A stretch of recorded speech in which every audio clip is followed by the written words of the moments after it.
अगर वास्तव में अपराध खत्म करना है तो आपको वैदिक शिक्षा लागू करना पड़ेगा। सबसे पहले ये जो 16 संस्कार विधि है महर्षि दयानंद ने लिखा है, इसको प्राइमरी के सिलेबस में लागू करिए। प्राइमरी के सिलेबस में विदेशी किताब बंद करिए, विदेशी लेखकों को बंद करिए, विदेशियों के बारे में पढ़ाना बंद करिए, विदेशी नाम हटाइए, विदेशी निशान हटाइए, विदेशी परंपरा हटाइए, उसका भारतीकरण करिए। 16 संस्कार पढ़ाइए प्राइमरी के सिलेबस में, जिससे टीचर को भी पता होगा, बच्चों को भी पता होगा, माता पिता होमवर्क कराएंगे उनको भी पता होगा। 16 संस्कार को जन जन पहुंचाना जरूरी है, महर्षि दयानंद की इस पुस्तक को।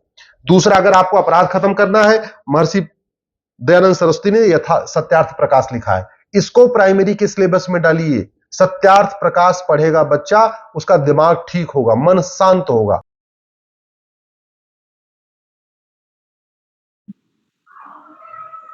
जी प्रणाम।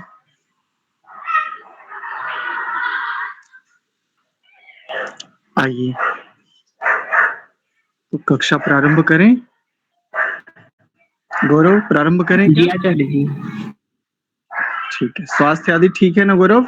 जी आचार्य जी, सब बढ़िया।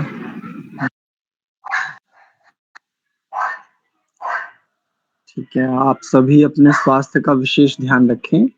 इस समय थोड़ा सा कफ आदि कुपित हो जाते हैं इस ऋतु में आकर के, और अन्य कुछ छोटी छोटी समस्याएं आने लगती हैं, तो उनका विशेष ध्यान रखें। गर्म जल का सेवन करें, केवल सामान्य गर्म जल का सेवन करें। गर्म जल को सर्वौषधि कहा है आयुर्वेद में। एक सामान्य सी बात साझा कर रहे हैं आपके साथ, जिसका कि प्रयोग हम स्वयं भी करते हैं। पेट में दर्द हो सकता है आपको, कई बार अपच जैसा अनुभव हो सकता है आपको, या कफ कुपित हो सकता है, खांसी हो सकती है बार बार कंठ में, या इस प्रकार से कफ आपको परेशान कर सकता है। ऐसी कई सारी समस्याएं इस ऋतु में स्वाभाविक हैं। इनको लेकर के सीधे डॉक्टर के पास ना भागें, सीधे एलोपैथ की शरण में ना जाएं। एक बहुत उत्तम उपचार है, केवल मात्र सामान्य जल को गर्म कर लीजिए और उसको सिप सिप करके, जैसे कि हम काढ़ा आदि पीते हैं, जैसे कि हम कषाय आदि सेवन करते हैं, बिल्कुल वैसे ही केवल सामान्य उष्ण जल का सेवन बहुत उत्तम औषधि का काम करता है। अस्तु। आइए तो अपनी कक्षा को प्रारंभ करते हैं। नमस्ते दिगंबर जी। चलिए सहज हो जाएं, अपनी मन, बुद्धि, अंतःकरण को तनिक ऐसा संकेत देते हुए कि अब हम कुछ देर के लिए अपनी स्वाध्याय परंपरा का वहन करने जा रहे हैं। बिल्कुल उसी गोताखोर की भांति जो एक डुबकी लगाता है, एक गोता लगाता है, तो कुछ ना कुछ लेकर के आने के लिए, बस वैसा ही प्रयत्न, वैसा ही प्रयास हम करने जा रहे हैं। ऐसी ही भावनाएं, ऐसी संवेदनाएं अपने अंतःकरण में संजोते हुए, मन बुद्धि को सावधान करते हुए, तनिक पूरे दिन भर की व्यवहार चेष्टाओं आदि से अपने आप को तनिक भर के लिए, बस मात्र थोड़े से समय के लिए पृथक करते हुए आइए मंत्रोच्चार पूर्वक कक्षा प्रारंभ करें।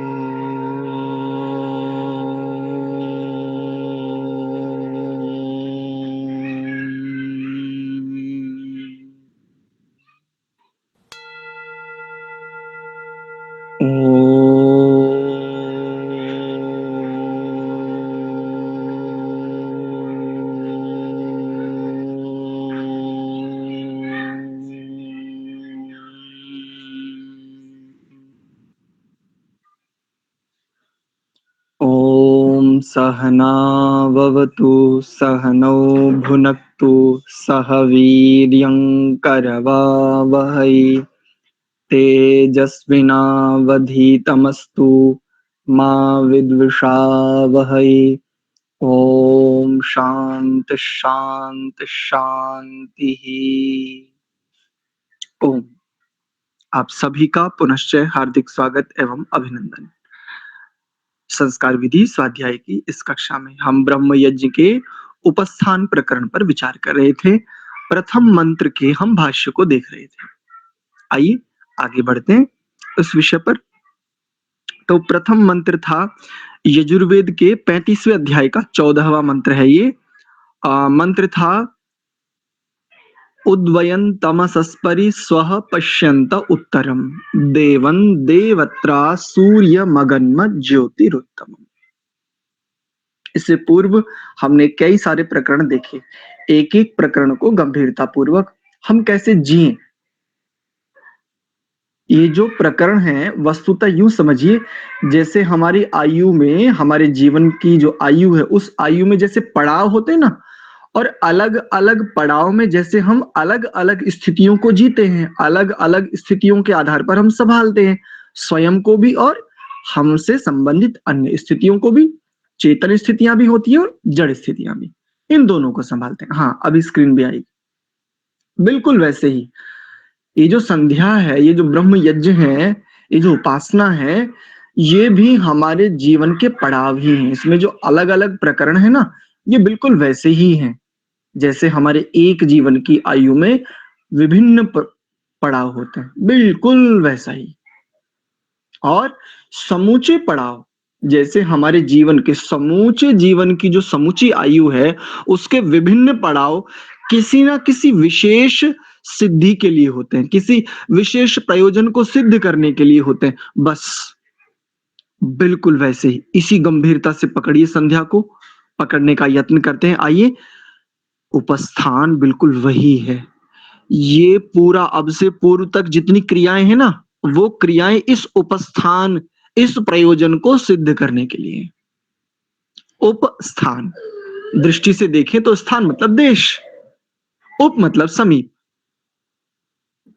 अब किसके समीप, वो सब पूरा का पूरा संदर्भ यदि अभी तक जितना संध्या के हमने जितने प्रकरणों को देखा है उस आधार पर हम अवलोकन करें, उस आधार पर हम विश्लेषणात्मक दृष्टि से देखने का यत्न करें, तो हम पाएंगे कि हाँ, ये उपस्थान नामक प्रयोजन ही है जिसकी सिद्धि के लिए हमने शिखा बंधन से लेकर के और अद्य पर्यंत जो उपस्थान प्रारंभ किया है। समीपता, समीपता का अनुभव, परमात्मा की समीपता को अनुभूति में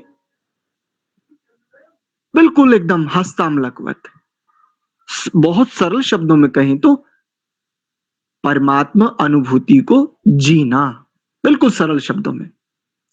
मनसा परिक्रमा, अघमर्षण, यानी हम निष्पाप हुए। ज्यों ही हम निष्पाप हुए हैं त्यों ही हम परम दिव्य के अनुभूति को बिल्कुल हस्तामलकवत प्रत्यक्ष कर रहे होते हैं, उसे जी रहे होते हैं, मानो उस रस से तृप्त हो रहे होते हैं।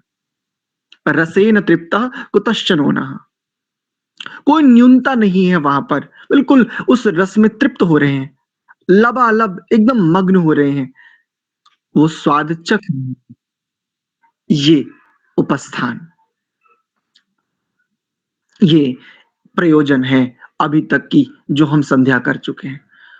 शिखा बंधन से लेकर के जो हमने आचमन, अंग स्पर्श, मार्जन, ये समूची जो प्रक्रिया है, इस प्रक्रिया का मुख्य प्रयोजन था उपस्थान की सिद्धि, अर्थात रसेन तृप्तो कुतश्चनो नः, इसको सिद्ध करना, ये अनुभूति में लाना, इसको जीना। चर्चाएं हम प्रायः करके अनेकों करते हैं, जानने का प्रयत्न करते हैं परमात्मा के विषय में, अनेकों प्रकार से हम प्रयत्न करते हैं, किंतु इस प्रयत्न की सिद्धि, इस प्रयत्न का लाभ हमें मिलना चाहिए।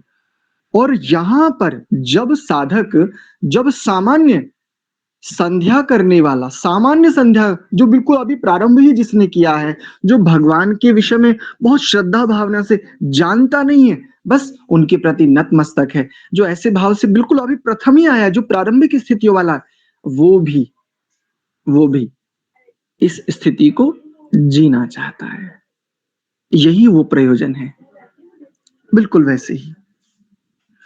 तो उपस्थान नामक ये जो संदर्भ आता है, ये जो संध्या में ये जो पड़ाव आता है, ये पड़ाव इस बात का द्योतक है, इस बात का संकेतक है कि हमने जो चर्चाएं, जो प्रयत्न की, जो चेष्टाएं हमारे द्वारा की गई हैं, उस चेष्टा का कुछ परिणाम हमें देखने को मिले, कुछ हमें अनुभूति हो, हम जान सके, कुछ हम जी सकें, क्योंकि समूचा जगत व्यापार जीने के लिए ही तो है, जिसे हम जीना चाहते हैं। अभी हम जो श्वास ले रहे हैं, श्वास आ रहे हैं, जा रहे हैं, ये जो सारा का सारा उपक्रम है ना, ये वस्तुतः इसे हम जीना कहते हैं, इसे हम जीवन मानते हैं, लेकिन ये जीवन है नहीं। यदि शंका आएगी कि क्यों जी, यदि हम इसको जीवन माने तो ये श्वास लेना, आना जाना, जितनी क्रियाएं हमारे जीवन में, जितने व्यवहार हमारे जीवन में, वो तो अन्य सभी प्राणियों के जीवन में भी हैं।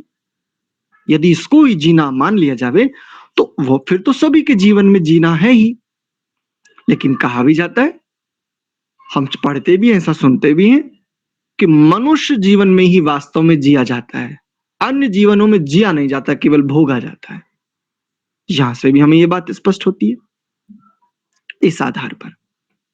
तो उपस्थान उस अनुभूति को जीने का अवसर आ चुका है। अब साधक ने अपने आप को निर्मल कर लिया है, बिल्कुल कोमल कर लिया है, यूं समझ लीजिए, निष्पाप हो गया है। अब वो गायत्री मंत्र से प्रारंभ करता हुआ और आचमन, अंग स्पर्श, मार्जन, प्राणायाम, अघमर्षण, मनसा परिक्रमा, यहां तक आते आते अब उसने चहुं दिश मानो परमात्मा की व्याप्ति से आच्छादित हो गया। हर दिशा में उसने परमात्मा दर्शन के लिए, परमात्मा अनुभूति के लिए, इस उपस्थान की सिद्धि के लिए उसने अलग अलग चहुं दिशाओं में एक एक व्यवस्था को मानो स्थापित है, उसको सिद्ध कर लिया, उसे जान लिया है, उसे अनुभूति में ले लिया है, उसे अपने संज्ञान में ले लिया है। अब जब ऐसी स्थिति आ गई है तो अब उस रस से, उस स्वाद से ये युक्त हो चला है, अब उसमें डूबेगा, अब उसे चखेगा उस स्वाद को।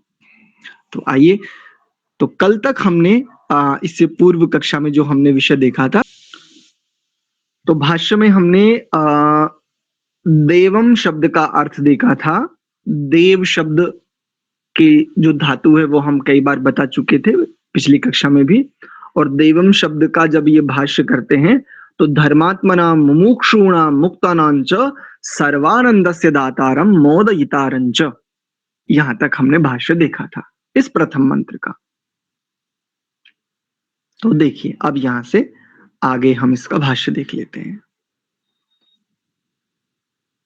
प्रयत्न तो करें, सिद्धि हो ना हो वो बात की चीज है, वो बात की स्थिति है। हम तो अपनी ओर से प्रयत्न कर ही सकते हैं ना।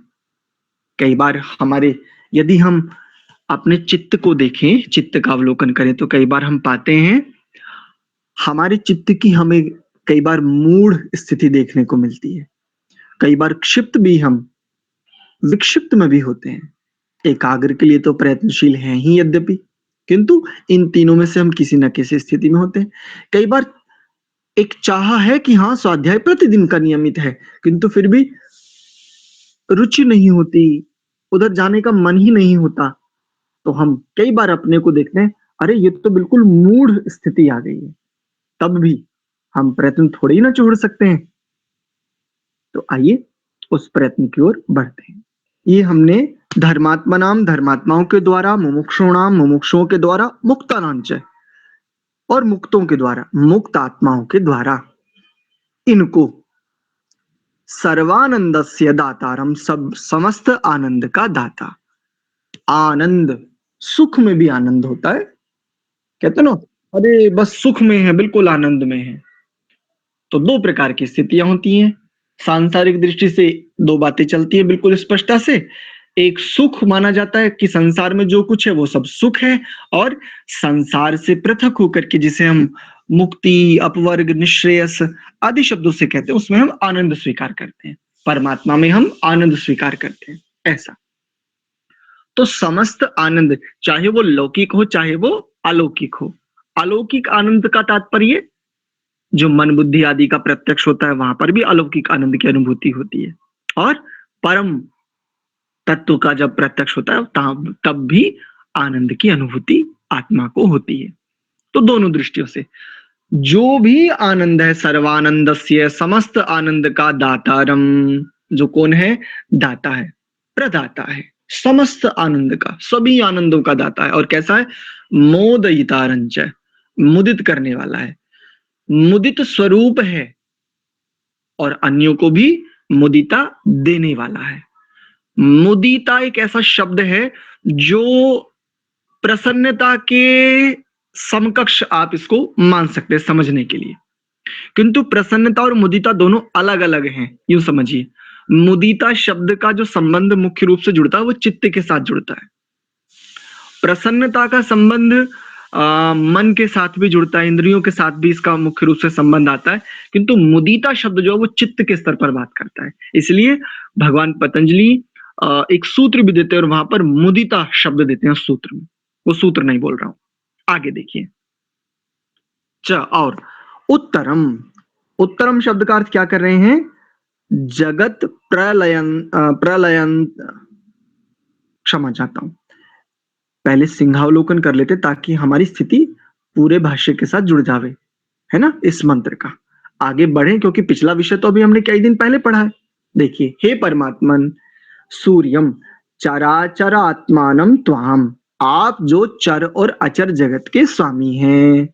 पश्यन्तः प्रेक्षमाणाः संतो वयम, आपको देखते हुए या आपके द्वारा प्रकाशित इन समस्त पदार्थों को देखते हुए, जानते हुए। प्रकर्ष रूपेण ईक्षमाणाः, प्रेक्षमाणाः ना, तो प्रकर्ष रूपेण ईक्षम, ईक्षेण, प्रकर्ष रूप से देखते हुए, संतो वयम, हम सब लोग, उद अगन्म, अर्थात उदगन्म का अर्थ क्या कर रहे हैं? अर्थात उत्कृष्ट श्रद्धावंतो भूत्वा, उत्तम श्रद्धा से युक्त होकर के, वयम, हम सब लोग, भवंतम प्राप्नुयाम, हम सब आपको प्राप्त होवें, आपको प्राप्त हों।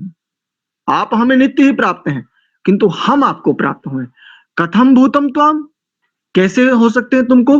तो कहा ज्योति ही, क्योंकि स्वप्रकाशम, हम आपको प्राप्त हुए, आप हमें प्राप्त हैं। कैसे? स्वप्रकाश होने से। आप हैं ही स्वप्रकाश स्वरूप। ये समस्त जो पदार्थ जिनको हम देख रहे हैं आपकी कृपा से, क्योंकि आप ही इनकी आत्मा है, अर्थात प्रकाशित करने वाले हैं। इनको हम जो जान रहे हैं, इस जानने के पीछे भी आधार आप ही हैं। चराचर आत्मानम त्वाम, आप सूर्य हैं, समस्त प्रकाशकों के प्रकाशक है, स्वप्रकाशम। सूर्य में जो ज्योति है ना, वो आप ही हैं। सूर्य में जो ज्योति है वो आप ही हैं, ऐसा अलंकारिक दृष्टि से। और क्या कहा? उत्तमम सर्वोत्कृष्टम, सर्वोत्कृष्ट, उससे उत्तम कुछ भी नहीं। सर्व में यानी सभी में उत्कृष्टतम। देवत्रा सर्वेषु दिव्य गुणवत्सु पदार्थेषु ही अनंत दिव्य गुणैः युक्तम, सभी दिव्य गुण वाले पदार्थों में जो अनंत दिव्यता है, जो समस्त दिव्यताएं हैं, या जो दिव्य पदार्थों में जो भी दिव्य पदार्थों में जो भी दिव्यता है, वो किसकी है? अनंत दिव्य परमात्मा आप ही की है। देवम धर्मात्मना मुमुक्षुणाम मुमुक्तुनां च सर्वानंदस्य दातारम मोदयितारम च। और कैसे देव हैं?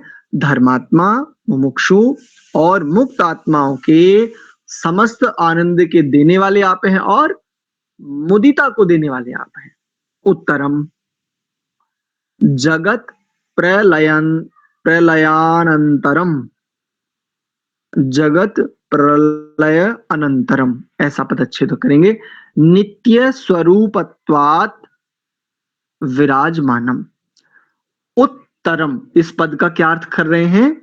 जगत के प्रलय के अनंतर, अनंतर अर्थात बाद में, जगत के प्रलय के बाद नित्य स्वरूपत्वाद विराजमानम, आप नित्य स्वरूप से सदैव प्रतिष्ठित हैं, विराजमान हैं, आपका लोप नहीं होता, आपका दर्शन नहीं होता।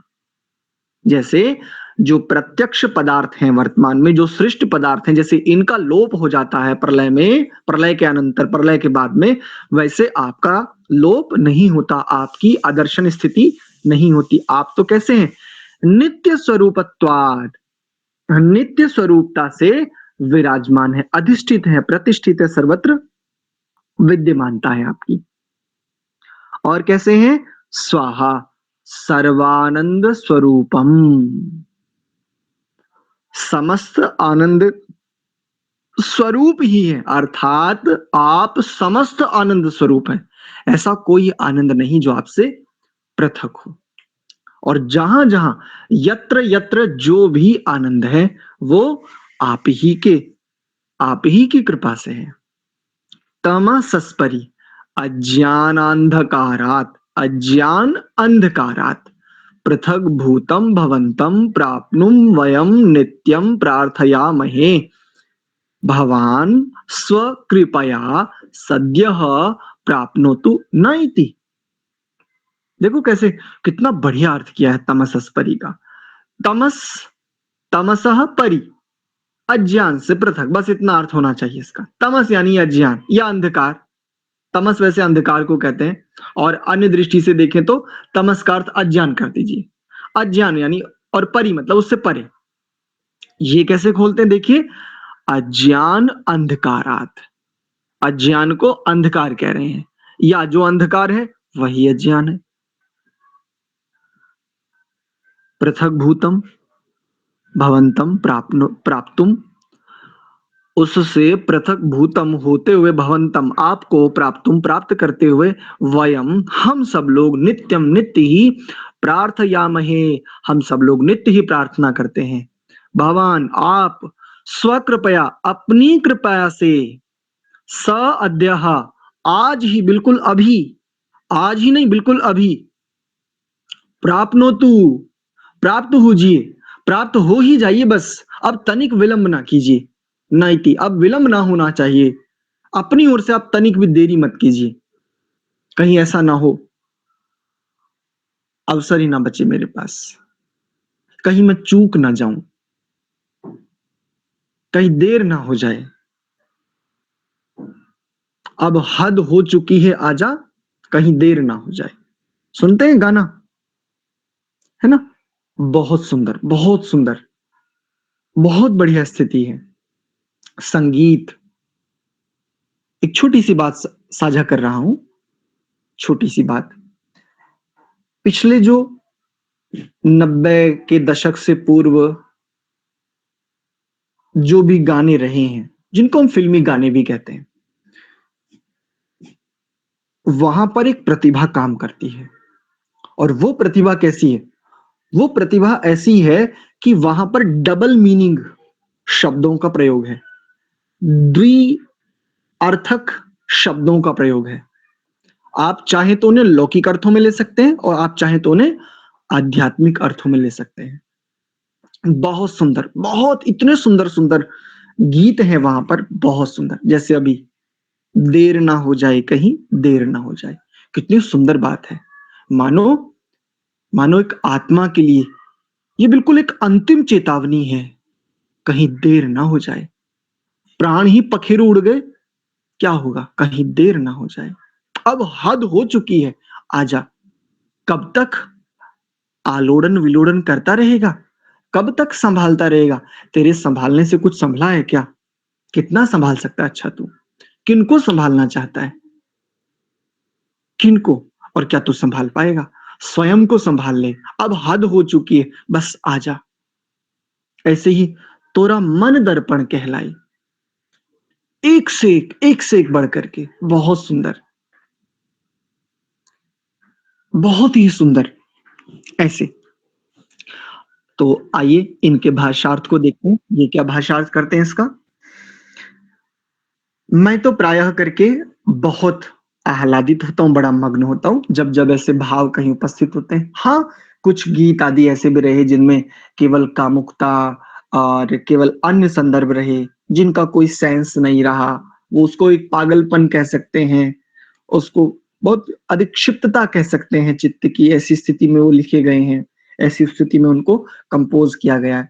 वस्तुतः किंतु गाने का जो संबंध है, ये जो गान है, ये वस्तुतः अगर इसका मूल संदर्भ कोई समझे, तो गायन का संदर्भ आँखों से नहीं है, कानों से नहीं है, मुख से नहीं है। वास्तव में गान आत्मा से जोड़ने वाला है। गान बहुत सूक्ष्म है। गान आपको एकाग्र कर देता है। एकदम एक अलग विशेष स्थिति में ले जाता है। गान सम्मिलन है, स्वयं से स्वयं के लिए। स्वयं से स्वयं का सम्मिलन है गान। ये जो भी गायन है, आज गायन की परिभाषाएं, आज गायन के दृष्टिकोण बदलते जा रहे हैं यद्यपि, किंतु मैं अगर कहीं अधिक ना कह जाऊं, गायन एक साधना है। बिल्कुल वैसे ही, बिल्कुल वैसे ही जैसे अष्टांग योग की साधना करने वाला एक साधक है, जैसे संध्या करने वाला एक साधक है, जैसे अन्य एक किसान के रूप में जो अपना परिश्रम से सींचने वाला जो एक वो अन्न दाता है, जैसे वो एक साधक है, बिल्कुल वैसे ही गायन भी एक साधना है, स्वयं की भी और अन्यों की भी। पथ में बहुत एक पथिक बहुत क्लांत हो चुका है, थक चुका है, चूर हो चुका है। अनेकों विघ्न, क्लेश, बाधाएं, कष्ट, रोग, शोक, भय, अनेकों प्रकार की विपत्तियों ने एक साथ उसको आ घेरा है। बिल्कुल थक करके चूर हो पड़ा है, बिल्कुल मूर्छित स्थिति है। और कहीं से एक शब्द का गायन उसके भीतर प्रवेश करता है, जैसे ही श्रोत्र के माध्यम से उसे एक प्रकाश मिलता है। शरीर नहीं उठ पा रहा है, शरीर बिल्कुल निश्चेत है, शरीर में तनिक भी सजीवता जैसी स्थिति नहीं, बिल्कुल निश्चेत पड़ा हुआ है। लेकिन वो शब्द जैसे ही वो जो संगीत की छोटी सी ध्वनि उसके भीतर प्रवेश करती है, मानो फिर से वो जी उठता है। तो संगीत वो शक्ति रखता है, वो सामर्थ्य रखता है। ये जो गान है, ये जो गायन विद्या है, ये वास्तव में विद्या है। और विद्या कहते ही उसको है सा विद्या या विमुक्त है। तो गायन हमारे यहाँ विद्या कही जाती थी और विद्या ही है वास्तव में। आज इस गायन विद्या के संदर्भ बदल दिए गए, परिभाषाएं बदल दी गई, दृष्टिकोण बदल दी गई और इसका प्रयोजन पूरा का पूरा बदल दिया गया। यद्यपि फिर भी गायन विद्या है और विद्या कहते ही उसका है जो हमें मुक्ति का मार्ग प्रशस्त कर दे। 1 घंटे के प्रवचन में और 2 मिनट के गायन में 2 मिनट का गायन अधिक अधिक गहरा लेकर के जा सकता है। ये सामर्थ्य है गायन में। आइए भाषार्थ। अब उपस्थान के मंत्रों का अर्थ करते हैं जिनसे परमेश्वर की स्तुति और प्रार्थना की जाती है। समीप बैठ करके बिल्कुल चहूर जो हमने स्थापन किया था, प्राची में आदित्य को, दक्षिण में इंद्र को इत्यादि। चहूर से आच्छादित है, ऊपर नीचे लबालब भरे हुए हैं, बिल्कुल जहां भी है बिल्कुल परम चेतन, परम शक्तिवान, सर्वज्ञ, सर्वव्यापक सत्ता से बिल्कुल चहूर से आबद्ध हैं। अब हम प्रार्थना कर रहे हैं, अब हम स्तुति कर रहे हैं। कैसे? हे परमेश्वर, तमसस्परि स्वः, सब अंधकार से अलग प्रकाश स्वरूप। आप कैसे हैं? तमसस्परि, समस्त अंधकार से, समस्त अज्ञान से, समस्त अशुभ से, अकल्याण से। कई लोग कुछ जीवन में हानि देखते हैं तो परमात्मा को एक दोष लगाते हैं। तुझे लाज नहीं? तुझे दिखता नहीं था? अरे मैं तो तेरी इतनी भक्ति करता था। ऐसे। और कई लोगों के साथ जीवन में ऐसी कोई घटनाएं घट जाती है ना, तो वो परमात्मा से रुष्ट हो जाते हैं, बोले जा नहीं मानता तुझे। छोड़ दिया, इतनी भक्ति की तूने, ऐसा ऐसा तेरे रहते तेरी भक्ति करते करते ये हो गया। ऐसे ऐसे आरोप लगाते हैं परमात्मा में, ऐसे दोष उसके ऊपर आरोपित करते हैं। लेकिन देखो वेद मंत्र बिल्कुल निराकरण कर रहा है। तमसस परि, तमस से, अज्ञान से, अंधकार से, अशुभ से, अकल्याण से। अकल्याण की इच्छा भी नहीं हो सकती परमात्मा में। परमात्मा सर्वशक्तिमान होते हुए भी अकल्याण की इच्छा तक नहीं कर सकते। अकल्याण करना तो दूर की बात है। इसलिए केवल अंधकार से परे कहना पर्याप्त ना होगा। परमात्मा को केवल अंधकार या अज्ञान से पृथक इतना कहना पर्याप्त ना होगा। परमात्मा में इच्छा भी नहीं हो सकती। अगर वो चाहे भी ले कि मैं तनिक इच्छा बस कर लूं अकल्याण की, अशुभ की, अमंगल की, वो कर ही नहीं सकते। कितना सुंदर शब्द है। हमारी वाणी या यूं भी कहें कि जितना भी भाष्य आदि होते हैं वो बिल्कुल वैसा का वैसा नहीं होता भाष्य जो मंत्र कहता है। इसलिए मंत्र को क्या कहा जाता है? प्रत्यक्षात्मक है ये। और इसी दृष्टि से एक बात हमें मिलती है, अनंतो वै वेदा। जबकि वेद तो हम चार ही जानते, चार ही तो वेद हैं, 20,000 कुछ ऋचाएं हैं मात्र। ऐसा तो सब अज्ञान से, अंधकार से अलग है। और कैसे है? स्वः, सुख स्वरूप है। स्वः पद का अर्थ क्या है? सुख स्वरूप। अब देखो यहां पर एक निराकरण भी होता है। जो कहते हैं ना, हम में से कई लोग, नहीं संसार में सुख है और परमात्मा में आनंद है, तो स्वः पद का अर्थ करो फिर।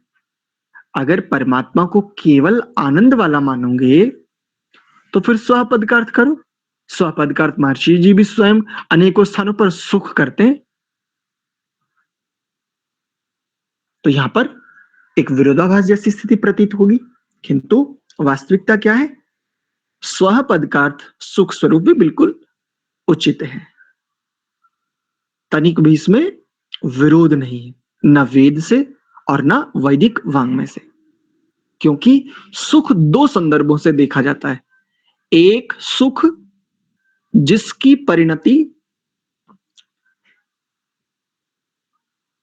ये साझा करेंगे, ये आपको अभी कुछ देर बाद कक्षा के बाद में साझा करेंगे, उस लेख को पढ़िएगा, वहां पर आप बढ़िया से समझ पाएंगे इसको, है ना। वो लेख तैयार है तो वो भेज देंगे, वहां पर आप समझिएगा। ठीक है, आगे देखते हैं। सब अंधकार से अलग प्रकाश स्वरूप है, सुख स्वरूप है। स्वरूप ही है जिसका सुखमय, जो है ही बिल्कुल सुखमय। जैसे अग्नि, अग्नि कैसी? बोले अग्नि अग्निमय है। बोले कैसे? तो बोले उसमें जो पदार्थ जाएगा वो बिल्कुल उसके जैसा ही हो जाएगा। तन्मय, एक शब्द सुनते ना हम, तन्मय। तो अग्नि के बीच में आप चांदी को ले जाइए, आप लोहे को ले जाइए, आप अन्य किसी भी धातु को ले जाइए, अग्निमय हो जाता है वो पदार्थ जाने से। जब मैं उपस्थान तक पहुंच गया हूं ना, संध्या करते हुए, मैं भी कैसा हो जाता हूं? प्रकाशमय हो जाता हूं, सुखमय हो जाता हूं। अगर हो रहा हूं तनिक भर के लिए भी, यदि हो रहा हूं, बिल्कुल ठीक चल रहा हूं। यदि तनिक भर के लिए भी मैं सुखमय हो रहा हूं, प्रकाशमय हो रहा हूं, जैसे अग्नि में धातु, तो निश्चित मानिए मेरी संध्या ठीक चल रही है। चाहे वो अनुभूति तनिक भर हो, तनिक भर, चाहे एक श्रुति ही हो, लव ही हो, कोई दिक्कत नहीं है। उसका भी और सूक्ष्म भाग ले लीजिए, त्रुटि ही हो चाहे, उसका भी सूक्ष्म भाग और नीचे ले आइए। लेकिन यदि इतना हो रहा है, इतने मात्र में भी यदि हो रहा है, पक्का ये फिर निश्चिंत हो सकता हूं मैं इतने इतने अंशों में कि मेरी संध्या ठीक चल रही है। और कैसे? उत्तरम, प्रलय के पीछे सदा वर्तमान, देवम देवत्रा, देवों में भी देव हैं, अर्थात प्रकाश करने वालों में प्रकाशक है।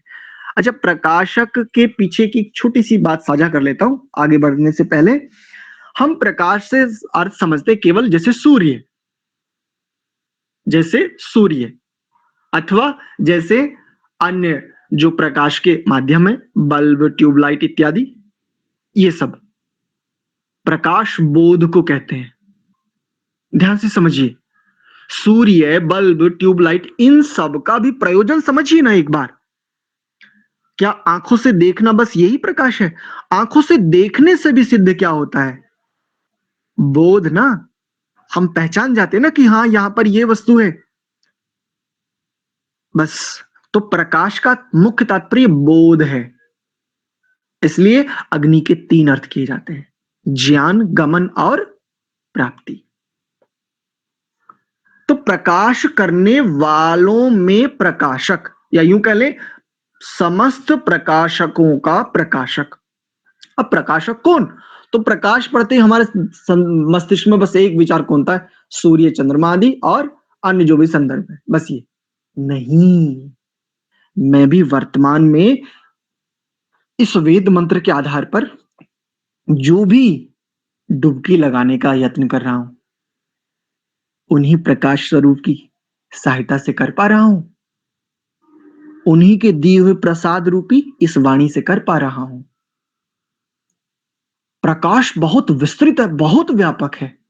एक श्वास भी चल रही है ना, बोध हो रहा है ना मुझे कि श्वास हाँ अब आ रही है, अब जा रही है, अब मैं सुन रहा हूं, अब मैं बोल रहा हूं। ये जो समस्त बोध है प्रकाशक की सहायता से, प्रकाशक की कृपा से है। तो प्रकाश को केवल रोशनी या लाइट से नहीं जोड़ना। प्रकाश मतलब बोध। तो समस्त बोध का भी जो हेतु है, समस्त बोध का जो हेतु है, वो बोध स्वरूप, इसके लिए कहा देवन देवत्रा। देवों में भी अत्यंत दिव्य जो है, जितने भी देवों में दिव्यता है, उन दिव्यताओं में भी जो परम दिव्य स्वरूप है, उसको कहा जा रहा है यहां पर प्रकाशक। और वो कैसा है? सूर्यम, सूर्य की भांति है, स्वप्रकाश स्वरूप है। अर्थात जैसे सूर्य को देखने के लिए किसी अन्य प्रकाश की आवश्यकता नहीं होती, किसी अन्य दीपक की आवश्यकता नहीं होती सूर्य को देखने के लिए, बिल्कुल परमात्मा भी वैसे ही है। कुछ लोग कहते हैं आत्मा इतना ऐसी स्थिति में पहुंच जाता है कि परमात्मा प्रकाशित होने लगते हैं। ना ना ना ना ना, सूर्यम शब्द इस बात को बहुत अच्छे से स्पष्ट कर रहा है। और आगे मंत्र आएगा, सूर्य आत्मा जगतस्तस्थुषश्च, वहीं पर समझाऊंगा इसको, वहीं पर खोलेंगे बढ़िया से। तो यहां पर सूर्यम जो पद है वो इस बात का द्योतक है कि जैसे सूर्य स्वयं को भी प्रकाशित करता है और संसार के अन्य समस्त पदार्थों को अपने प्रकाश से प्रकाशित करने का सामर्थ्य रखता है। सूर्य स्वयं को प्रकाशित भी अपने ही निज प्रकाश से करता है और अन्य समस्त सांसारिक पदार्थों को भी प्रकाशित करने का सामर्थ्य रखता है। ऐसा ही परमात्मा है। ये जो हम जड़ और चेतन, चर और अचर, ये जो व्यवस्थाएं देख रहे हैं ना, ये व्यवस्थाओं का जो प्रकाशक है, इनका जो संचालक है, इनका जो संवाहक है, वो वही है सूर्यम, वही सूर्य है, बिल्कुल वही जिसको ऊपर कहा तमसस्परि स्वाहा, बिल्कुल वही है। चराचर आज के आत्मा अर्थात संचालक, उनके प्रकाशक।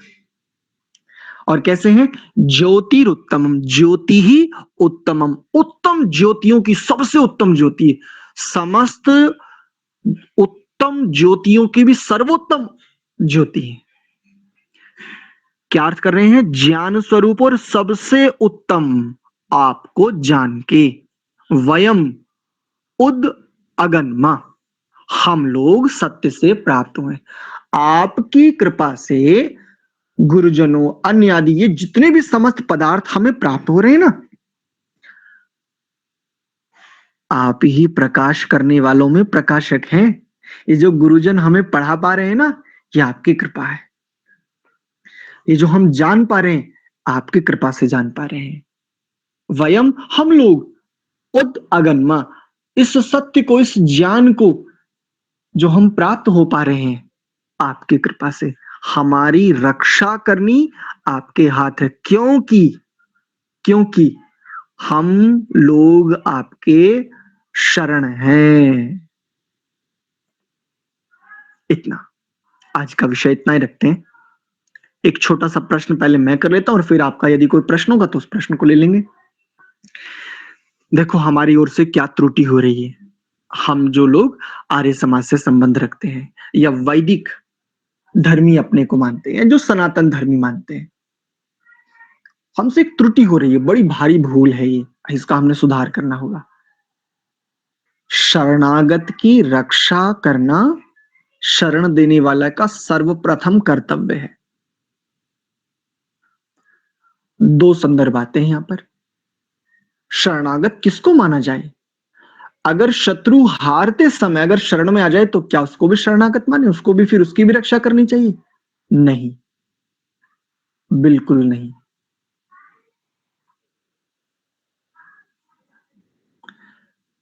वेद का ये आदेश बताता हूं, प्रमृणीहि शत्रुन, छोटा सा, बहुत छोटा सा वेद का अंश है। शत्रुओं को कुचल डाल। एक प्रचलित प्रसिद्ध, बहुत प्रचलित और बहुत प्रसिद्ध, आप सबने सुना होगा, जिसका एक उद्घोष हम सब लोग मिलकर के लगाते हैं, कृणवंतो विश्वमार्यम। इसी में एक पद आता है, अरावणः। शत्रुओं के बिल्कुल नष्ट भ्रष्ट ध्वस्त कर डालो। तो जो शत्रु है, अगर वो शरण में आ जाए, उसको कभी भी शत्रु की हत्या करने के बाद सोचना चाहिए कि हां, क्या था। दुष्ट की जो स्वयं के लिए भी और पूरी मानव सभ्यता के लिए, अन्य निर्दोष प्राणियों के लिए जो विध्वंसकारी है, उसकी हत्या करने के बाद विचार करना चाहिए कि अब देखता हूं मेरी हिंसा और अहिंसा और अपरिग्रह आदि क्या था। वेद ने तो ये सिखाया था। कैंडल मार्च वेद ने कभी नहीं सिखाए। वैदिक धर्मियों ने बताओ कब कैंडल मार्च निकाले? आज देखो हमारी नपुंसकता, हम न्याय मांगने जाते हैं। अरे इतनी सुंदर वो कुरान की झूठी आयतों को लेकर के, और वो कत्लेआम मचा रहे 1450 सालों से। और यहां 2 अरब वर्ष की वर्तमान सृष्टि में भी लगभग 2 अरब वर्ष हो जाएंगे। 2 अरब वर्षों की इतनी गूढ़ शाश्वत परंपरा के संवाहक, इसके अनुगामी, और कैंडल मार्च निकाल करके हमें न्याय चाहिए। ये शरण नहीं है, ये शरणागति नहीं है। बेचारे हैं, अरे कहां जाएंगे वो बेचारे, तुम्हें एक दिन चाट जाएंगे। ऐसे ऐसे भी लोग हैं ना हमारे बीच में, और हमारे ही अपने, जिनको हम अपना कहते हैं, वही कहते हैं अरे ये रोहिंग्या कहां जाएंगे, बांग्लादेशी कहां जाएंगे। बेचारे हैं ये, बेचारे कब तुम्हें चाट जाएंगे पता नहीं चलेगा। और बिल्कुल अभी अभी में देख लो, हाल फिलहाल में बंगाल अभी अभी गया, बिल्कुल अभी अभी जस्ट। और अभी 7 राज्य बिल्कुल पूरी तैयारी में बैठे हैं, कब चले जाएं, बिल्कुल ऐसे समझो चुटकियों में। 7 राज्य बिल्कुल तैयारी से हैं, और 2 की बढ़िया तैयारी चल रही है। 7 तो बिल्कुल जाने के लिए ऐसे समझो बिल्कुल तैयार बैठे हैं। जैसे पतझड़ में वृक्ष से पत्ता गिरने को बिल्कुल तत्पर है ना, बिल्कुल वैसे 7 राज्य तो वर्तमान में भी इस भारत देश के ऐसे हैं। ये शरणागति नहीं थी। एक तो ये संदर्भ हुआ। दूसरा संदर्भ जो हमसे त्रुटि हुई, उसको भी, जो बढ़ने के लिए आया है, जो वृद्धि को प्राप्त होना चाहता है, जिसके भीतर संभावना है, जो पात्र है, जो वास्तव में जिज्ञासु बन के आया था, उसको हम प्रभावित करना चाहते हैं। उसको हम, उसके ऊपर हम अधिकार स्थापित करना चाहते हैं। उसको हम बताना चाहते हैं, उसको हम जताना चाहते हैं कि मैं ज्ञानी हूं। नहीं, ज्ञान को बताने की आवश्यकता थोड़ी होती है, ज्ञान को जताने की आवश्यकता भी नहीं होती, प्रभाव की आवश्यकता नहीं होती। यदि मैं स्वप्रकाशक का उपासक हूं, मेरा भी कर्तव्य बन जाता है कि मैं भी उसका प्रकाशक बन जाऊं, मैं उसका पथ प्रदर्शक हो जाऊं, ना कि प्रभावित करने वाला प्रदर्शनकारी बन करके रह जाऊं मात्र। ये हमसे बड़ी भारी, बहुत भारी चूक हो रही है। विशेष रूप से जो भी वैदिक धर्म से संबंध रखते हैं, जो भी हमारे यहाँ पात्र बन करके आता ना शुद्ध जिज्ञासा लेकर के, हम उसके ऊपर या तो अधिकार स्थापित करना चाहते हैं, या तो हम उसे जताना चाहते हैं कि हमारे भीतर इतना ज्ञान है, या तो हम उसे उपहास, अवहेलना इत्यादि इत्यादि, वो बहुत सारा कुछ चलता है, मैं उसमें नहीं जाना चाहता, बिल्कुल नहीं। अगर मैं अज्ञान से रहित शुद्ध स्वरूप परम चेतन परम दिव्य स्वरूप परमात्मा के का उपस्थान कर रहा हूं, उसकी समीपता में तनिक भर के लिए भी अवसान ले रहा हूं, तनिक भर के लिए भी विश्राम कर रहा हूं, किंचित मात्र भी, तो ऐसा कैसे हो सकता है कि मैं तद्रूप ना हो जाऊं, मैं तन्मय ना हो जाऊं, जैसे अग्नि में डालने के बाद धातु हो रही थी। अर्थात जैसा परमात्मा सर्व प्रकाशक है, मैं सर्व प्रकाशक तो नहीं हो सकता, उतना अवश्य हो सकता हूं जो मेरे शरण में आया है। तो शरणागति को दो संदर्भों से देखना चाहिए। एक कुछ लोगों ने, जिनमें कि अपने एक राजा भी रहे, नाम जानते ही होंगे आप, 17 बार किसने माफ किया था?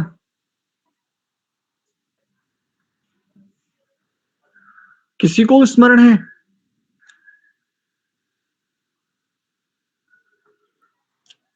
17 बार अपने शत्रु को क्षमा कर दिया था। पृथ्वीराज चौहान। बिल्कुल सही। मोहम्मद गौरी को वेद की आज्ञा का उल्लंघन किया। शत्रु को कभी क्षमा करना ही नहीं चाहिए, शत्रु केवल शत्रु होता है, शत्रु वो हमारा नहीं है, वो स्वयं का है, इत्यादि। तो ये शरणागति के दो संदर्भ, जब जब इनको ठीक नहीं समझा गया, तब तब विनाश ही हुआ है, विध्वंस ही हुआ है, शुद्ध का, सनातन का। अभी पिछले दिनों एक कक्षा में जुड़ने का अवसर मिला था। एक युवक है, नाम संभवतः उनका मोहित है, और बढ़िया स्वाध्याय है, बढ़िया स्टडी है उनकी, विशेष रूप से विज्ञान के साथ संबंधित संबद्ध करते हुए एक बढ़िया थ्योरी प्रस्तुत करते हैं। तो उन्होंने एक एक थ्योरी साझा की, बड़ी बढ़िया समझ में आई कि हम लोग जो कहते हैं ना कि सनातन को कभी मिटाया नहीं जा सकता, तो वहां पर उन्होंने एक बात कही कि सनातन के मानने वाले तो बिल्कुल समाप्त हो सकते हैं। अभी अभी 5000 सालों में देखो, इतने बिल्कुल सिमट करके इस भारत देश में रह गए, और आने वाले कुछ वर्षों में हो सकता है 100 वर्ष भी ना लगे, 100 वर्षों में हो सकता है भारत ही तो बचा है एकमात्र, यहां से बिल्कुल समाप्त हो जाए। सनातन को मानने वाले बिल्कुल समाप्त हो सकते हैं, लेकिन सनातन समाप्त नहीं होता, सनातन को समाप्त किया ही नहीं जा सकता। ये मुख्य बात थी वहां पर। तो सनातन तब तब वास्तव में सिमटा है, तब तब सिकुड़ा है, तब तब सनातन को आघात पहुंचा है, जब जब हमने शरणागति को ठीक ठीक नहीं समझा। ठीक है, मेरी ओर से इतना ही विषय। आप में से किन्हीं का कोई प्रश्न आदि है तो आप पूछ सकते हैं, या इसमें आपको कुछ और बढ़िया समझ में आता है तो आपका स्वागत है जी। मोहित जी भी 2 बजे से योग दर्शन पढ़ा रहे हैं अपनी कक्षा में। नहीं, वो मोहित नहीं वो मोहित नहीं, एक मोहित युवक है, अभी अभी इन्होंने एक पेपर लिखा था मैथ के एक सूत्र को लेकर के, शून्य के कुछ मान को लेकर के, मैं उस मोहित की बात कर रहा हूं। अन्य किसी का कोई प्रश्न, कोई शंका, कुछ अपनी ओर से आपको विशेष अनुभूति है? चलिए ठीक है, आज का विषय इतना रखते हैं, और कल हम इसके दूसरे मंत्र को देखेंगे, और वो लेख हम आपके साथ अवश्य अभी साझा कर देंगे कुछ देर में। तो जो चैनल, व्हाट्सएप चैनल है वहां से आप देख लेंगे, तो आपको एक बढ़िया निर्देश मिल जाएगा, उसमें एक अच्छी स्थिति आपको मिलेगी, क्योंकि मुझे जब वो लेख में लिख रहा था, या यूं कहूं कि मुझसे लिखवाया जा रहा था मैं इसको अहंकार पोषित क्यों करूं कि मैं लिख रहा था, मैं तो ये कहूंगा कि कोई लिखवा रहे थे, बस मैंने कहा जो आ गया ऐसा। ठीक है, एक बार इन्हीं भावों के साथ लंबा गहरा श्वास भरते हुए प्रणव का उच्चारण करते हैं और कक्षा को विराम देते हैं।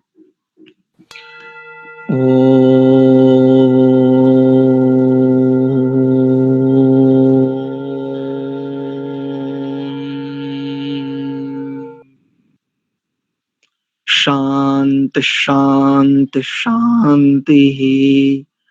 आप सभी को बहुत बहुत धन्यवाद। सादर प्रणाम।